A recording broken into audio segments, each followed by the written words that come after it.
SK news Mulbagal digital ಸುದ್ದಿವಾಹಿನಿಗೆ ಸ್ವಾಗತ. ಎಲ್ಲರಿಗೂ ನಮಸ್ಕಾರ.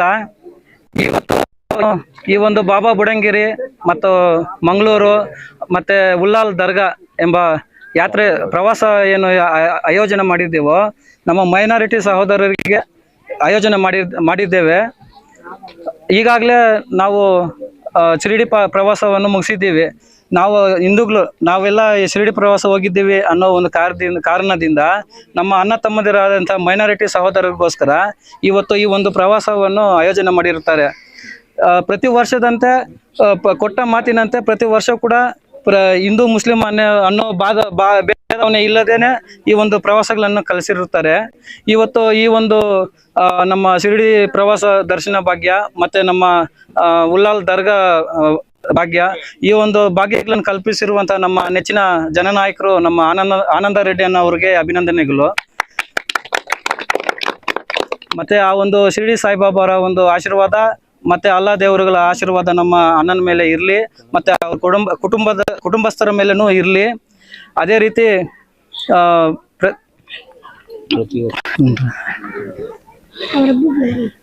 ಅವರು ಕೊಟ್ಟ ಮಾತಿನಂತೆ ಪ್ರತಿಯೊಂದು ನಡ್ಕೊಳ್ತಾರೆ. ಯಾವತ್ತೂ ಕೂಡ ಅವರು ಕೊಟ್ಟ ಮಾತಿನಂತೆ ನಡ್ಕೊಳ್ತಾರೆ, ಯಾವತ್ತೂ ತಪ್ಪೋದಿಲ್ಲ.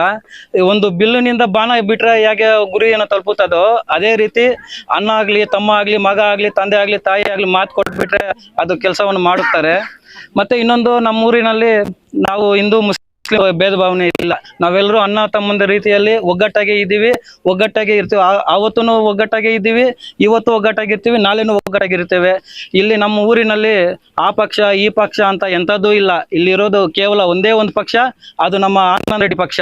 ನಮಗೆ ಪಕ್ಷಕ್ಕಿಂತ ವ್ಯಕ್ತಿ ಮುಖ್ಯ. ಯಾಕಂದ್ರೆ ಒಂದು ಯಾವುದೇ ಕಷ್ಟ ಸುಖ ಇಲ್ಲಂತಂದ್ರೆ ಯಾವುದೇ ಒಂದು ತೊಂದರೆ ಸಮಸ್ಯೆ ಬಂದಾಗ ರಾತ್ರಿ 12 ಆಗಲಿ, ರಾತ್ರಿ 1 ಗಂಟೆ ಆಗಲಿ ನಮಗೆ ಬಂದು ನಿಲ್ಲುವುದು ನಮ್ಮ ಆನಂದ ರೆಡ್ಡಿ ಅನ್ನೋರು. ಅದರಿಂದ ನಮಗೆ ಪಕ್ಷಕ್ಕಿಂತ ನಮಗೆ ಆನಂದ ರೆಡ್ಡಿ ವ್ಯಕ್ತಿ ಮುಖ್ಯ ಅದು. ಮತ್ತೆ ಇನ್ನೊಂದು, ನಮ್ಮ ಪ್ರೆಸ್ ಆನಂದರಿಗೂ ಒಂದು ಪ್ರಶ್ನೆ, ಯಾವುದೇ ಕಾರ್ಯಕ್ರಮ ಆಗಲಿ, ಯಾವುದೇ ಒಂದು ಪೂಜೆ ಆಗಲಿ, ಯಾವುದೇ ಒಂದು ಪ್ರವಾಸವಾಗಲಿ, ಯಾಕೆ ಪ್ರತಿಯೊಂದು ಈ ಮನೆಯಿಂದ ಸ್ಟಾರ್ಟ್ ಮಾಡ್ತಾರೆ ಅನ್ನೋ ಒಂದು ಪ್ರಶ್ನೆ ನಿಮ್ಗೆ ಮೂಡ್ಬೋದು. ರೀಸನ್ ಏನು ಅಂತಂದ್ರೆ, ಮಳೆ ಬರುತ್ತದೋ ಇಲ್ವೋ ಅಂತ ನಾವೆಲ್ಲ ಮೇಲಕ್ಕೆ ತಲೆ ಎತ್ತಿ ಆಕಾಶವನ್ನು ನೋಡ್ತೀವಿ. ಅದೇ ರೀತಿ ನಮ್ಮ ಗ್ರಾಮದಲ್ಲಿ ಯಾರಿಗೇ ಆಗಲಿ, ಅದು ಪರ ಆಗಲಿ ವಿರೋಧ ಆಗಲಿ, ಯಾರಿಗೇ ಆಗಲಿ ಕಷ್ಟ ಸಮಸ್ಯೆ ಅಂತ ಬಂದರೆ ಪ್ರತಿಯೊಬ್ಬರು ನೋಡುವುದು ಇದೇ ವಿಜಯ ವಿಲಾಸ ಎನ್ನುವ ಮನೆ. ಇದು ನಮ್ಮ ಪಾಲಿಗೆ ಬರೀ ಒಂದು ಮನೆಯಾಗಿ ಉಳಿದಿಲ್ಲ, ಇದೊಂದು ನಮಗೆ ದೇವಸ್ಥಾನದ ರೀತಿ. ಅದು ಎಂಥದ್ದೇ ಕಷ್ಟ ಆಗಲಿ, ಅದು ಎಷ್ಟೇ ದೊಡ್ಡ ಒಂದು ಸಮಸ್ಯೆ ಆಗಲಿ, ನಾವು ಎಷ್ಟೇ ಕಷ್ಟದಿಂದ ಇಲ್ಲಿ ಬಂದು ಆ ಕಾಂಪೌಂಡ್ ಒಳಗಡೆ ಹೆಜ್ಜೆ ಇಟ್ಟರೆ ನಾವು ಮತ್ತೆ ರಿಟರ್ನ್ ಆಗೋದು, ಆ ಪ್ರಾಬ್ಲಮ್ ಅನ್ನೋದು ಸಾಲ್ವ್ ಆಗಿರುತ್ತದೆ. ಸೊ ಇದು ನಮಗೆ ಬರೀ ಒಂದು ಮನೆ ಅಲ್ಲ, ಇದು ನಮ್ಮ ಗ್ರಾಮದ ನಮ್ಮ ಇದೊಂದು ಅದೃಷ್ಟದ ಮನೆ. ಇದು ಆಲ್ರೆಡಿ ನಿಮ್ಗೆಲ್ಲ ಗೊತ್ತಿರೋ ವಿಚಾರ. ಇದೊಂದು ಅದೃಷ್ಟದ ಮನೆ ಅಂತ ಈಗಾಗಲೇ ಸಾಬೀತಾಗಿದೆ. ಸೊ ನಮ್ಗೆ ಯಾವ ಒಂದು ಶುಭ ಗಳಿಗೆಯಲ್ಲಿ ಇದಕ್ಕೆ ಅಡಿಪಾಯ ಹಾಕಿದ್ರೋ ಗೊತ್ತಿಲ್ಲ. ಸೊ ಇವತ್ತು ಸುಮಾರು ನಮ್ಮ ತಾಲೂಕು ಆಗ್ಲಿ, ಯಾವುದೇ ಇದಾಗ್ಲಿ, ನಮ್ಮ ಡಿಸ್ಟಿಕ್ ಆಗ್ಲಿ, ಎಲ್ರಿಗೂ ಒಂದು ಅನುಕೂಲ. ಇಲ್ಲಿ ಬಂದು ಏನೇ ಚರ್ಚೆ ಮಾಡ್ಲಿ, ಏನೇ ಪ್ರೋಗ್ರಾಮ್ ಮಾಡ್ಲಿ, ಯಾವುದು ಇದುವರೆಗೆ ಫೈಲೂರ್ ಆಗಿರುವಂಥದ್ದು ಯಾವುದೂ ಇಲ್ಲ. ಪ್ರತಿಯೊಂದೂ ಸಕ್ಸಸ್ ಆಗಿದೆ. ಅದರಿಂದ ಇವತ್ತು ಈ ಒಂದು ಪ್ರವಾಸವನ್ನು ಇಲ್ಲಿಂದ ನಾವು ಸ್ಟಾರ್ಟ್ ಮಾಡ್ತೀವಿ. ಪ್ರತಿಯೊಂದೂ ಅಷ್ಟೇ, ನಮ್ಮ ಊರಿನ ವಿಚಾರ ಆಗಲಿ, ಯಾವುದೇ ವಿಚಾರ ಆಗಲಿ, ಪ್ರತಿಯೊಂದು ನಾವು ಇಲ್ಲೇ ಡಿಸ್ಕಷನ್ ಮಾಡ್ತೀವಿ, ಇಲ್ಲಿಂದನೇ ನಾವು ಪ್ರಾರಂಭ ಮಾಡುತ್ತೇವೆ.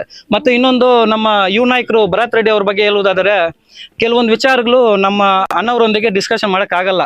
ಕೆಲವೊಂದು ಪ್ರಾಬ್ಲಮ್ಸ್ ಕೂಡ ನಾವು ಮಾತಾಡಲು ಆಗಲ್ಲ. ಆಗ ಅವ್ರು ಪರ್ಸನಲ್ ಆಗಿ ಹೋಗಿ ಈ ಥರ ಇದೆ, ಗ್ರಾಮಕ್ಕೆ ಈ ಥರ ಪ್ರಾಬ್ಲಮ್ ಇದೆ ಅಂತಂದರೆ ಒಂದೇ ಒಂದು ಸೆಕೆಂಡು ತಡ ಮಾಡಿದೆ, ಯೋಚನೆ ಕೂಡ ಮಾಡಿದೆ, ಆಯಿತು ಮಾಡೋಣ ಅಂತ ಬಂದು ಪರಿಷ್ಕಾರ ಮಾಡ್ತಾರಲ್ಲ, ಅದೇನೋ ದೊಡ್ಡವ್ರು ಹೇಳ್ತಾರೆ, ಹುಲಿ ಹೊಟ್ಟೆಯಲ್ಲಿ ಹುಲಿನೇ ಹುಟ್ಟುತ್ತೆ ಅನ್ನೋದು ನಮ್ಮ ಭರತ್ ರೆಡ್ಡಿ ಅವ್ರ ರೂಪದಲ್ಲಿ ಅದು ಸಾಬೀತಾಗಿದೆ ಸುಮಾರು ಸಂದರ್ಭಗಳಲ್ಲಿ. ಇವತ್ತೇ ಅಂತಲ್ಲ, ಆವತ್ತೇ ಅಂತಲ್ಲ, ಇವತ್ತು ಯಾವುದೇ ಪ್ರವಾಸ ಆಗಲಿ, ಯಾವುದೇ ಪೂಜಾ ಕಾರ್ಯಕ್ರಮಗಳಾಗಲಿ, ಈ ಊರಿನ ವಿಚಾರ ಪ್ರತಿಯೊಂದು ಕೂಡ ಭರತ್ ರೆಡ್ಡಿ ಅವರು ತಮ್ಮ ಸೆಲ್ಫ್ ಇಂಟ್ರೆಸ್ಟಿಂದ ಅವರೇ ಖುದ್ದು ಇಲ್ಲೇ ಹಾಜರಿದ್ದು ಎಲ್ಲ ಅರೇಂಜ್ಮೆಂಟ್ಸನ್ನು ಮಾಡಿರ್ತಾರೆ. ಸೊ ಎಲ್ರಿಗೂ ಇದಾಗಲಿ, ಆ ದೇವರು ಒಂದು ಆಶೀರ್ವಾದ ನಮ್ಮ ಅಣ್ಣವ್ರ ಮೇಲೆ ಇರಲಿ. ಆ ದೇವರ ಅಲ್ಲ ಮತ್ತು ಶಿರಡಿ ಸಾಯಿಬಾಬಾ ಆಶೀರ್ವಾದ ಅಣ್ಣವ್ರ ಮೇಲೆ ಇದ್ದು ಮುಂದಿನ ದಿನಗಳಲ್ಲಿ ಶಾಸಕರಾಗಿ ಮತ್ತೆ ಮಂತ್ರಿಯಾಗಿ ನೋಡಲು ನಮ್ಮಂತಹ ಲಕ್ಷಾಂತರ ಅಭಿಮಾನಿಗಳ ಒಂದು ಆಶಯವಾಗಿದೆ.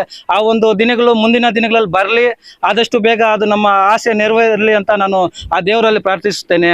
ಸೊ ಈ ಒಂದು 2 ಮಾತು ಮುಗಿಸ್ತಾ ಇದ್ದೀನಿ.